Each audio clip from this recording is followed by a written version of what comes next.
Hey guys, welcome back to my channel. So today I thought it would be fun if I showed you my Halloween TBR and even some books that I have already read or basically have read the entire thing.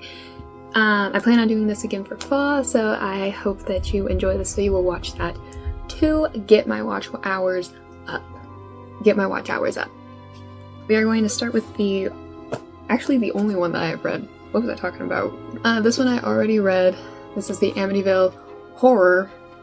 It's a true story. This one was good. If you're really into like The Conjuring, I think you would enjoy this. It's basically like a haunted house type thing, and you watch a family basically deteriorate because of the effects that it's having on them. Also, do you like my hat? I made her. She's a little big. It's like a little pumpkin Mickey hybrid thing. It's cute. It's supposed to give like a pumpkin bear, but it gives pumpkin Mickey more than anything. Anyways, I like this. It sort of has like, it has the floor plan, so you're able to visualize it a little bit more. That did nothing for me. Yeah, it's a vibe. Here is my TBR. And I like to think that I chose good books, so let me know if I made a mistake. But we have Bright Young Women. Okay, so this is about a woman that survived an attack from a serial killer. And then across the country, this girl believes that her friend's abduction is linked to the serial killer. So then they join forces to try to uncover secrets and find the killer to solve the mystery. The one thing I'm so particular about this, it's gray pages. I don't know if that's like showing up or if it looks white, but it's gray pages. So it reminds me of the SBAC from like state testing. That's the only thing I don't like. I prefer white or cream pages in books just because, God, this reminds me of the SBAC testing books. Smells like it too. The next one I have is, Bright Young Woman is by Jessica Knoll.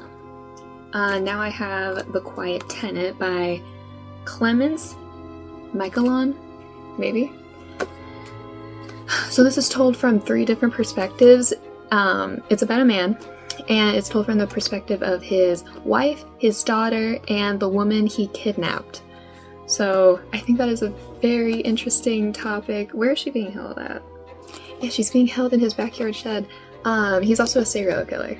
I've always been so intrigued when it comes to hearing like the family members speak up, because on one hand it's like, how did you not know? And then it's also like, I feel bad for you if you genuinely didn't know, and then you're just faced with this person being a monster under your nose. I'm very excited for that one. We have another recent purchase, Salem's Lot by Stephen King. This will be my first Stephen King book, and I hope it's good. It's one of his olderish ones. I like how it gives sort of vintage Halloween with look how they look there. I think it's so cute. 2 young boys go into the woods and only one comes back alive. Yeah, and the main guy ends up realizing that there are deeper, darker secrets. That's all it says on the back. It's such a small little summary. But I'm excited to see what this is really about. This next one, I plan on reading this one on the week leading up to Halloween, because just to like maximize Halloween vibes. Like, if you cannot tell, this is literally, I think, my favorite holiday. So, we have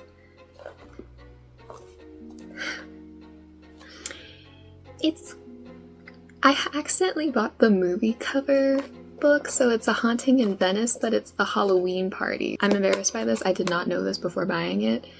And the original cover is so much cuter too. It's like another whodunit thing to where someone dies and you have to like figure out who it is. It's taking place at a Halloween party. So this woman, she says like, hey, I saw a murder. Nobody's believing her. She winds up dead. Who killed her? And that's what I think the entire book is going to be taking place figuring out. The end of this is just uncover the real evil presence responsible for this ghastly deed. I think that's such a fun word. Such a thin font. But I'm excited. I love her books. I'm very excited for this. It gives me vintage Halloween vibes, and that's what I'm all about. So looking forward to this one very, very much so. Next I have this one that I got in I think December of last year. It's called Pen Pal by Dathan Arvich. This is such a like small little, I'll just read you the backing. In an attempt to make sense of his own mysteries and unsettling childhood memories, a man begins to reconstruct his past. As the games and adventures of his youth become engulfed by a larger story, he finds it forms a tapestry of unbelievable horror that he never could have expected. Each chapter completes a different piece of the puzzle for both you and the narrator, and by the end of it all, you will wish that you could forget what he never knew. I think the concept of lost memories in childhood is so scary, especially if you add like a little bit of a horror aspect to it and it's not just trauma related to where it's sad. I heard that this one is genuinely just very like creepy eepy. One thing that I can't ever really get behind is jump scares in books. Like, I can't even, like, what are you gonna do? Be like, I never understood that. So if this gives like a creepy eepy little like mind twisting vibe, that's what I want from these kinds of books. That's why I like the Agatha Christie books. It's like a creepy eepy mystery sometimes. I also really like the cover for it. Very excited. I hope it doesn't go sci-fi though, to where it's like an alien monster.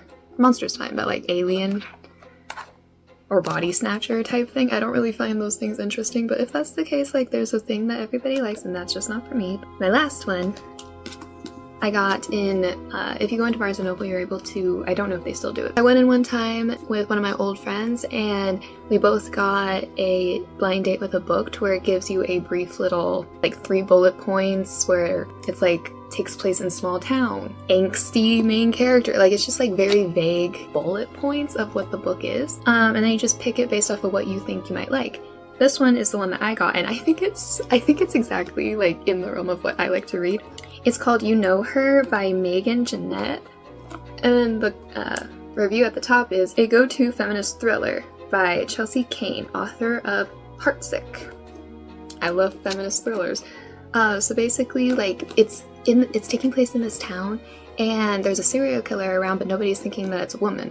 So basically, the main character is a female detective, and she has her higher up male officer. And there's just a bunch of these guys getting killed. And she's trying to figure out who the murderer is. Very much apparent that it is a woman, probably. And I like the ending of it. It's just a crackling cat and mouse thriller set against the verdant backdrop of small town Virginia. Megan Jeanette's You Know Her probes the boundaries of female friendship and the deadly consequences of frustration fermenting into rage. If that doesn't sound good to you, I don't know what does. You're on the wrong side of the internet, in my opinion. Anyways, one book that I think I'm gonna put it into my fall pile. It's And Then There Were None by Agatha Christie. I'm like up the booty hole of Agatha Christie apparently. That one I would read during Halloween or fall. I already read it during summer because I've read it many, many times. So it's not really like hitting that vibe for me anymore. It's just like, oh, my go-to novel. But yeah, so I think I'm gonna put that in that video instead just because it's very Halloween-y to me, but it's more fall. Those are my books, so let me know if you guys have read any of these, if you like any of them, if you're going to read any of them, if you have strong opinions against them, if you have any recommendations. Yeah, let me know. So please subscribe, like, and comment, and I will see you guys next time. Bye!